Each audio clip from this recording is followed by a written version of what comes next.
Smartness అంటే అవతల వాళ్ళలో ఉన్న స్ట్రెంగ్త్‌ని వాళ్ళకే తెలియకుండా మనకి ఉపయోగపడేలా వాడుకోవడం కాదు.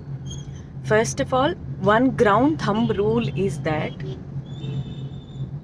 ఎక్స్‌చేంజ్ అనేది జరుగుతున్నప్పుడు ఎక్కడైతే ఎనర్జీకి, ఎక్కడైతే ఎఫిషియన్సీకి, ఎక్కడైతే తెలివిని ఎక్స్‌చేంజ్ చేస్తున్నామో అక్కడ 2 పార్టీస్ ఈక్వల్‌గా ట్రేడ్ అవ్వాలి. 2 పార్టీస్‌కి ఈక్వల్‌గా బెనిఫిట్ అనేది క్రియేట్ అవ్వాలి. అలా కాకుండా వన్ సైడ్ ఆఫ్ ద పీపుల్‌కి మాత్రమే బెనిఫిట్ అవుతుంది అంటే దాన్ని ఎక్స్‌ప్లాయిటేషన్ అంటారు.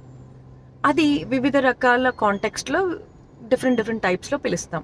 అదే బిజినెసెస్‌లో అయితే ఇట్స్ కాల్డ్ ఎక్స్‌ప్లాయిటేషన్, అంటే పని దోపిడీ, ఎఫర్ట్ దోచుకోవటం. అదే రిలేషన్‌షిప్స్‌లో అయితే గనక బిట్రేయల్ అంటాం. అలా వేరే కాంటెక్స్ట్‌లో వాటికి వేరే పేర్లు ఉంటాయి. కానీ definitely when 2 people are involved, 2 parties are involved, in relationship అవ్వనివ్వండి, బిజినెస్‌ల్లో, వర్క్ ప్లేసెస్‌లో, ఎంప్లాయ్‌మెంట్‌లో, ఎనీ విచ్ వేర్ ఇద్దరు ఈక్వల్‌గా అంటే అవతల వాళ్ళ స్ట్రెంగ్త్ ఈ కంపెనీ యొక్క వాల్యూ చైన్ని ఎలా స్ట్రెంగ్తెన్ చేయగలుగుతుంది, దానికి వాళ్ళకి ఇన్ టర్న్లో వస్తున్న ఆఫర్ ఏంటి, right? So that is both way alignment. ఇద్దరికి బెనిఫిట్ అయ్యేలా మనం దాన్ని సెట్ చేసినట్టు. అది అసలైన విజ్డమ్. అండ్ ఇలా గేమ్స్ ఆడేటప్పుడు ఎక్కడో అక్కడ ఒకళ్ళకి ఒకళ్ళు అవుట్ స్మార్ట్ చేసుకుని ఒకళ్ళని మించి ఒకళ్ళు గేమ్లో గెలవాలి అని ప్రూవ్ చేసుకునేటప్పుడు తొక్కే దారులు చాలా చండాలంగా ఉంటాయి. అండ్ అంత చేసినా ఎక్కడో అక్కడ ఆ గేమ్ బ్రేక్ అవ్వక తప్పదు. ఎక్కడో అక్కడ ఆనెస్ట్గా అవును ఇది గేమ్ అని ఒప్పుకోక తప్పదు. ఇన్ టర్న్ ఇంత చేశాక కూడా ద ఫేజ్ ఆఫ్ క్లారిటీకి రాక తప్పదు.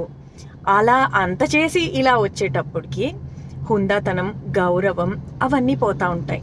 దాని బదులు చక్కగా క్లియర్గా అర్థం చేసుకోవడం చాలా ఇంపార్టెంట్. అండ్ అన్ఫార్చునేట్లీ ఈ గేమ్ ఆడటాన్ని అతి తెలివిగా అవతల వాళ్ళ శ్రమ దోపిడీని కానీ, లేకపోతే రిలేషన్షిప్స్లో క్యాలిక్యులేటివ్గా రిలేషన్షిప్స్లో ఉండటం కానీ, వీటన్నిటి వల్ల దీన్నే స్ట్రాటజీ అని పిలుస్తున్నారు. బట్ నిజానికి స్ట్రాటజీ అంటే క్లియర్గా ఇనిషియేటివ్స్ వేసుకోవటం, క్లియర్గా వాల్యూ సిస్టమ్ని క్రియేట్ చేయటం.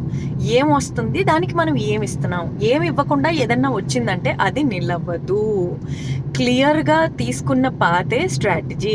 ఆ స్ట్రాటజీలో నుంచి మనకి సస్టైనబుల్ సక్సెస్ వస్తుంది.